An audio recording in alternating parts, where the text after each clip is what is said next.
Hello televiewers, you are on to the last edition of your favorite bilingual program, The Brief, live on My Media Prime Television. On this program we get to dig several layers beneath some of the major headlines which the newspapers in Cameroon always capture. And on today's edition of the program we are focusing, or of course the English newspapers focus on the election of the bureaus of the lower and upper houses of parliament in Cameroon, as well as the neutralization of one of the notorious Amba generals in the southwest region of Cameroon. Audrey Zaza is around as usual. Bonjour Audrey. Bonjour Kingsley. Notwithstanding, Gladys Bomotongina is with us this morning for business. Good morning, Gladys. Good morning, And Elvis Bane equally is joining us from the nation's political capital, Yaoundé. Good morning, Elvis, and you're welcome to the program.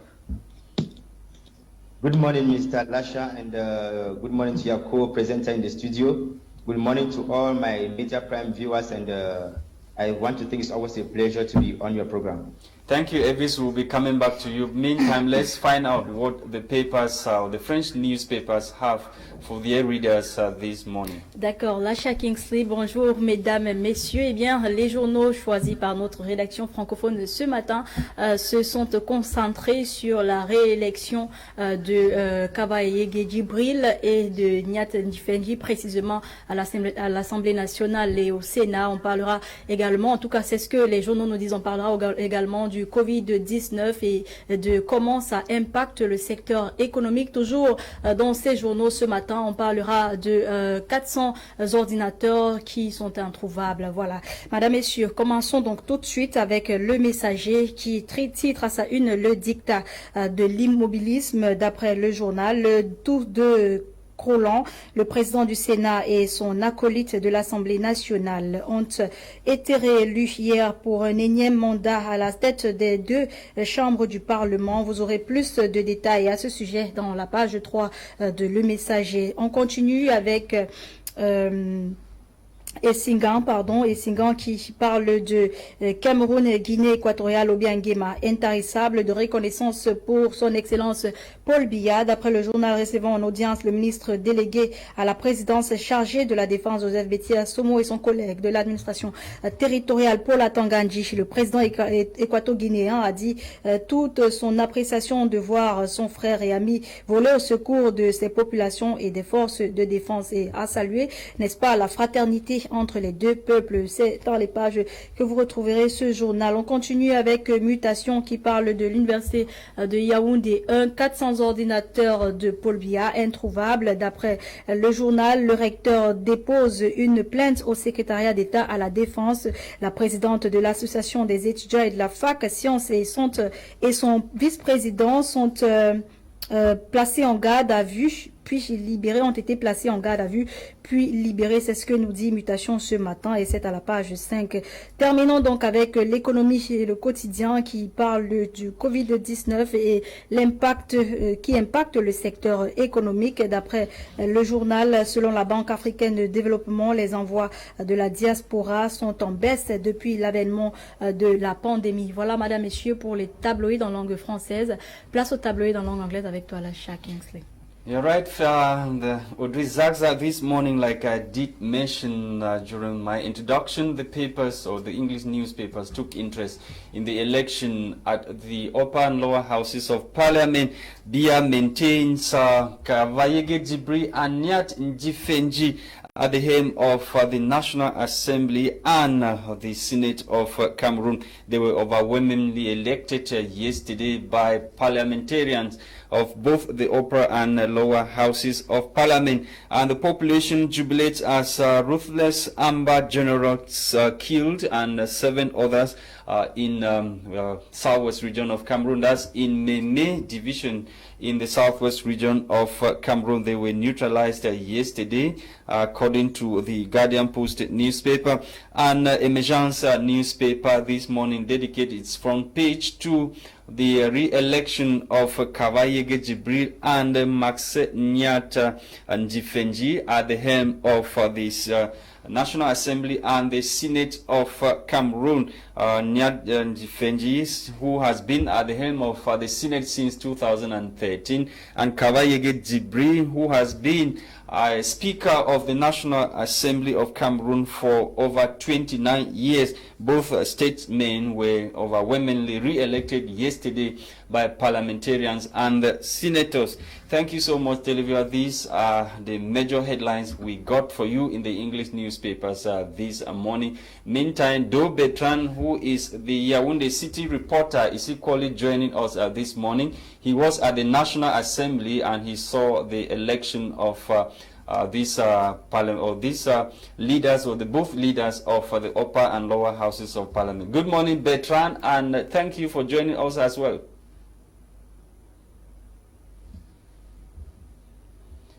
We'll be coming back to Bertrand. Meantime, let's move on to Mbane Evis. Mbane Evis, when you read the major headlines this morning in the papers concerning the re-election of Kavayege Djibril and Maxime Nyat Ndifenji, what is your take? Again, Mr. Lasha, good morning to you and your viewers. And talking about the re-election of the two same old persons that we've known all these years at the head of the National Assembly and the Senate, as we saw yesterday. What I can tell you is that there comes a time in life where you can only but fool yourself, but you cannot fool nature. You can't cheat nature.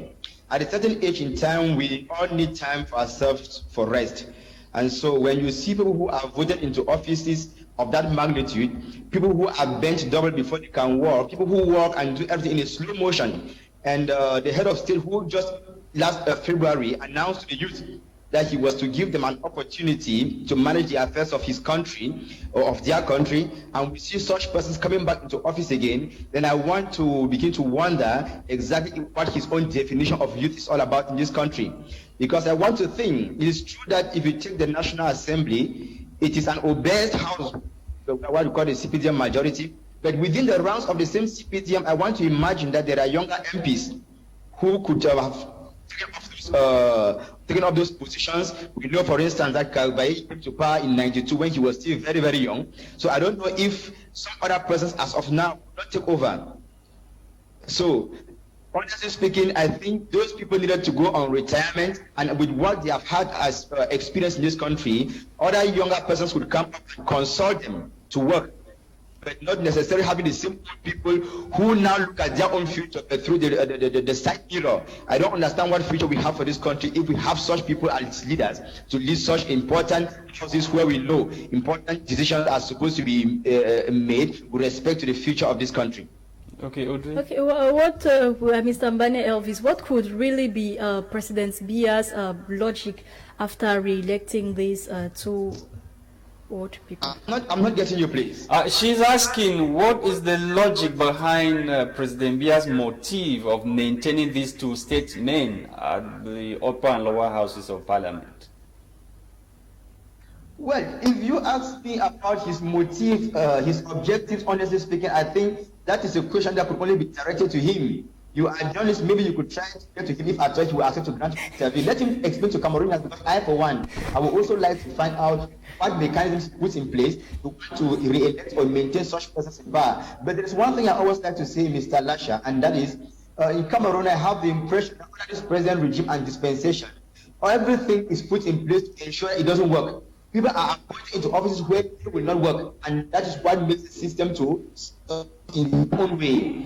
Because to be very, very candid with you, I still repeat, in Mr. Biya's own words, he promised the youth just last 11th of February that he had come to a point of democratization where youth were to be given full opportunities to pick up a post of responsibility. And so if his own definition of youth are people who are 80, 90, 100 years and above, who work double, who beg double to work, then honestly speaking, I think we still got a long way to go under this present regime. And that is some of us continue to insist on the fact that for Cameroon to forge on, all what we need is to have this entire system put out of place.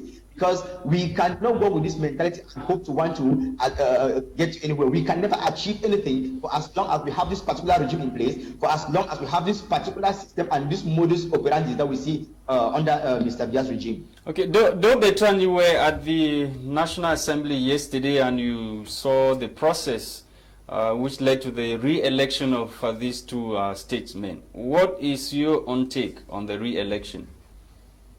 What is your take on the re-election? I am simply, I don't know if I should really say disappointed. I'm posing the question to Do Bertrand. Do Bertrand is equally joining us from Yaoundé. He's a journalist, city reporter for the Media newspaper. He was equally in parliament. So I'm asking him, he saw the process which led to the re-election of Kavayege Djibril and Nyat Njifenji. I'm asking him to tell us what he thinks about the re-election of the both statesmen. Okay. Apparently, the lines are not good with Do Bertrand. Gladys Bomotongina, once again, good morning and welcome. Kavayege Djibril, Nyat Njifenji, once again leading the upper and the lower houses of parliament. What's your reaction? Your take? It's amazing, it's really amazing. Since I was small, I used to hear about Kavayege Djibril. I've grown mature, I've put to bed. I'm still hearing about Kavayege Djibril at the same position. And my children are going to school and they have been taught of the same Kavayege Djibril. So it means that in Cameroon, we don't have people who can work, who can do that kind of work. It means that in Cameroon, it's when you have 60 and above that you are youth. Because if I want to stand on No, but he started 29 years ago. Just imagine. He was youth. Yes. He was a youth by that time. Why do you so now he's no more a youth. So you have to lay the place to another person who is more young than him. Justement, la promesse du chef de l'État à la jeunesse. On est encore à quelques jours du 11 février. Et justement, la promesse du chef de l'État à la jeunesse, Gladys. C'est pour ça que je suis en train de dire que nous sommes encore à quelques jours du 11 février où il a été promis aux jeunes qui vont être intégrés dans des postes de responsabilité. Mais au jour d'aujourd'hui, on assiste à une réélection d'ancêtres. Moi, je vais les appeler les ancêtres qui m'excusent, mais c'est la vérité. On ne peut pas avoir un papa... Non, excuse-moi, Lacha. Non, excuse-moi, Lacha Kinsley. On ne peut pas avoir un monsieur de 82 ans. Je ne sais pas si tu as ton grand-père au village. Est-ce que tu peux me dire que ton grand-père au village est encore capable de raisonner jusqu'à donner, c'est-à-dire de produire un travail de qualité? Je ne pense pas, je suis désolée. Une personne d'un tel âge ne peut plus produire un travail de qualité. C'est pas possible. Déjà, l'âge mental est passé. Le temps est révolu. Il n'est plus d'actualité. Qu'est-ce qu'il va apporter de plus? Rien du tout. Donc, on va avoir la répétition de ce qu'on a eu toutes les années antérieures. C'est un problème. C'est un problème.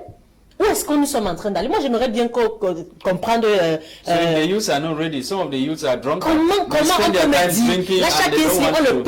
dire? On ne peut pas me dire que même dans le RDPC, il n'y a pas les jeunes. On ne peut pas me dire ça. Non, je refuse.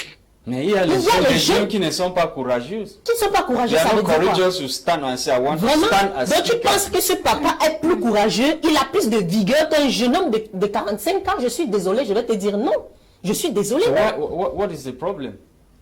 Moi, je voudrais aussi qu'on m'explique ce qui n'a pas marché. C'est ce que moi aussi, je voudrais qu'on m'explique. Comment on en arrive là, jusqu'au jour d'aujourd'hui? Est-ce que c'est... Je ne sais pas, est-ce que... J'aimerais vraiment qu'on m'explique aussi. Pourquoi est-ce que ces papas-là ont été ramenés à ces postes? Moi, je voudrais bien le comprendre. Ok. You want to understand oui. like many other oui. On a vraiment besoin d'explications. Parce qu'au jour d'aujourd'hui, nous tous, nous sommes réfléchis. The parliamentarians who were there yesterday, there are young parliamentarians, right? Why did ils n'ont pas assez de courage. Mais ils ont eu le courage de devenir des parlementaires. No, I'm talking about those who elected. There were other candidates, right? Why is it that the other MPs, they decided to vote for them? Who forced them to vote for them? Là, chacun, si on n'est pas à la chambre, à cette chambre, on n'est pas ce qui est imposé, c'est leur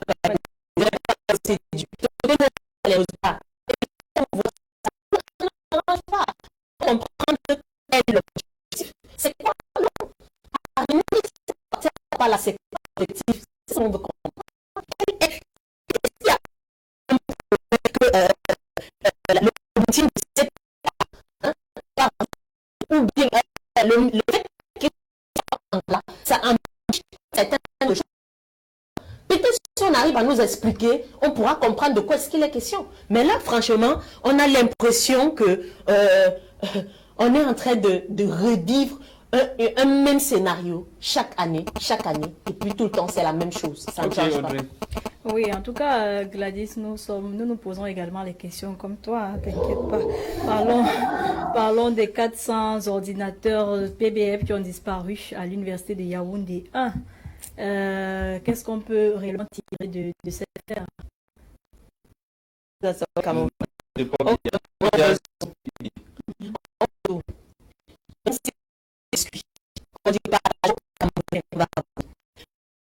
On dit que partageons toujours. Il doit aller de droit au Cameroun.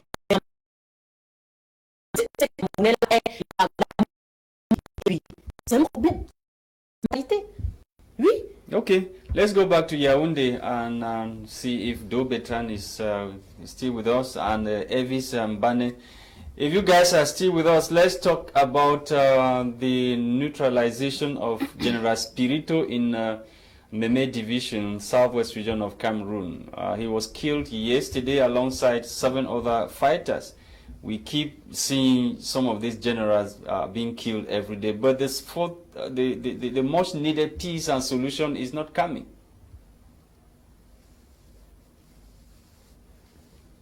I will still say like yesterday, I will be answering questions without getting them clearly.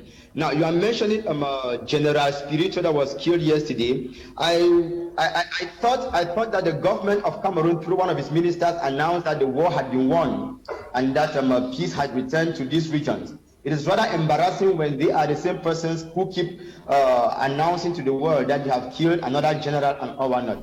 This is to tell you, Mr. Lasha, that the government has deliberately denied to understand the fact that what is happening today in the English, in West Cameroon is more of an ideological war than anything else. And you do not kill an ideology with a gun. You do not kill an ideology by imprisoning people, because the more you kill the people, the more you think that you can imprison the people, the more you are propagating the idea. And I always say, let the members of this government go back and read the book entitled Animal Farm. They will understand that the more the animals were flocked from singing their Beasts of England, the more the song became popular, the more the animals became conscious of the fact that they needed to fight for their rights and freedom and independence. So the government here is rather pushing the southern Cameroonians to want to continue and head up towards the position that they have now taken.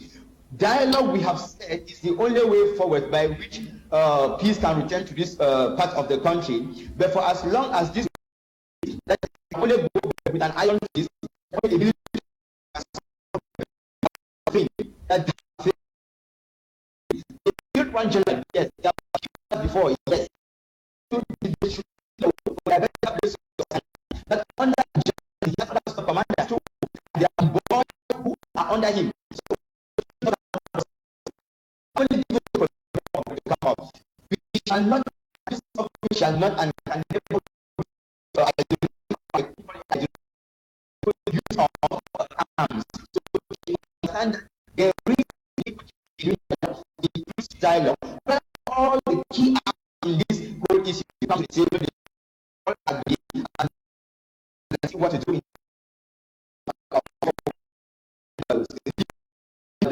The substance of the day. Okay, the people West Cameroon are going through, and the French Minister of Foreign Affairs, Group and Foreign Affairs, equally reiterated need for the government to engage with the separatists. I said this that we cannot drop we can also dangerous France. France is the most dangerous.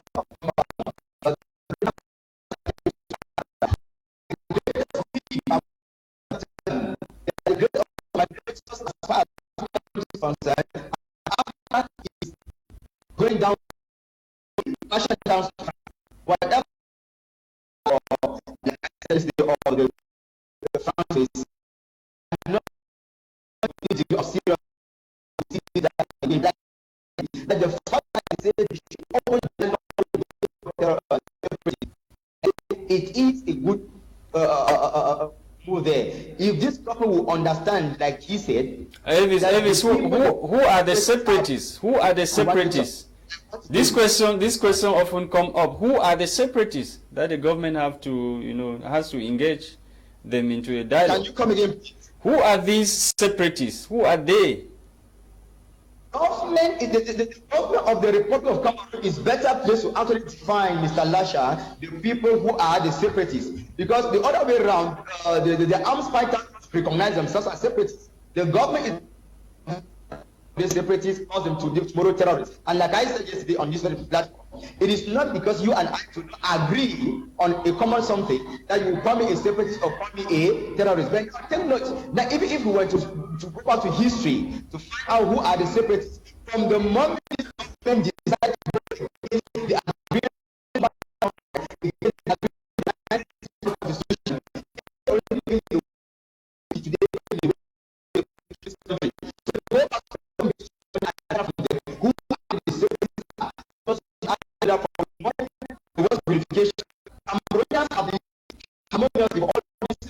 trouble, not until I say this is breaching the terms of the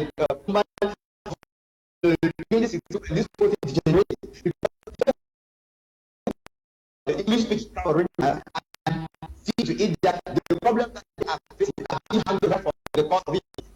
That is the problem. So I still say that the people who are separatists is better to respective respect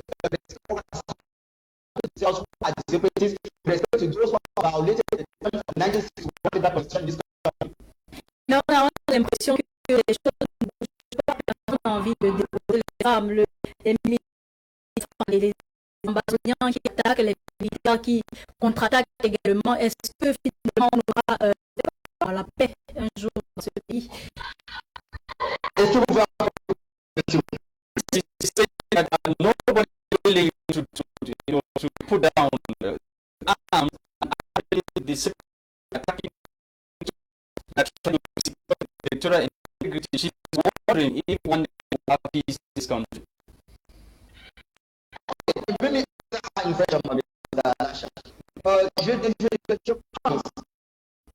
pense on va arriver sur cette table de dialogue. Je sais pour l'instant qu'il faut que l'État comprenne d'abord il y a un tel parce que l'État a même pas de problème. Il ne veut pas accepter qu'il y ait dialogue. Maintenant, quand vous parlez de ceux qui ne veulent pas déposer les armes, et souvenez-vous encore tout dernièrement, même Sissoko Ayub Tabe disait que eux, ils défendent l'intérêt de leur État. C'est ce qu'ils disent. Les ambassadeurs, ils défendent l'intérêt de leur État, ils défendent leur souveraineté et ils n'ont jamais traversé pour attaquer le Cameroun francophone. Donc c'est en attaquant les populations du sud-ouest et du nord-ouest qu'ils défendent leur souveraineté ou quoi? Moi, je ne comprends pas. Yes, she's asking. Apparently she has a problem with her line. She's asking if by attacking the same population they claim to be protecting is what will give them, or is their own way of protecting or safeguarding their territorial integrity. Well, it's rather unfortunate. It's rather unfortunate that when we talk about the havoc that is experienced today in West Cameroon, I say both the state and the separatist fighters themselves, the armed fighters, all of them are to blame. All of them are to blame. For that one, we cannot pretend not to speak the contrary of it, because the innocent population, I would say, have been caught between two guns. the state and the armed fighters, those who are fighting for their restoration. That is the difficulty we are facing in this situation. And we of the PAP, we have often said, wherever it gets to violence, we condemn both parties for the violence, especially when it is exerted on the people. We are not here to defend the state or to defend the armed fighters for whatsoever thing. We are insisting on the fact that there is a need for dialogue. But now, coming back to the issue of laying down arms, the state of Cameroon should not want to think that they will succeed in a logic where they think that the armed fighters will be the only to drop arms while they stay with jazz in their hands under the pretext that they are the military and that they have the right to safeguard national integrity. That is what those boys would not accept. Okay. Because first, you are not giving them the guns and they do not take it from you. And that's why if government were to accept that there be some genuine dialogue, there are leaders out in the diaspora sponsor these boys with whom government can talk, and then they will be the ones to give instructions to the boys. That's it, Elvis. Thank you so much for honoring our invitation once again on this edition of the program, sir. It was a pleasure having you. Bomotongini, thank you too for coming. Pleasure. Audrey? Merci d'avoir été parmi nous une fois de plus, mesdames, messieurs. C'était des briefs pour vous. Les programmes se poursuivent sur My Media Prime Television. Bon week-end. Thank you for watching. The program was produced by Christian Tebong, and for presentation, we've been Audrey Zagza and myself, Lasha Kingsley. Have a great weekend. Bye-bye.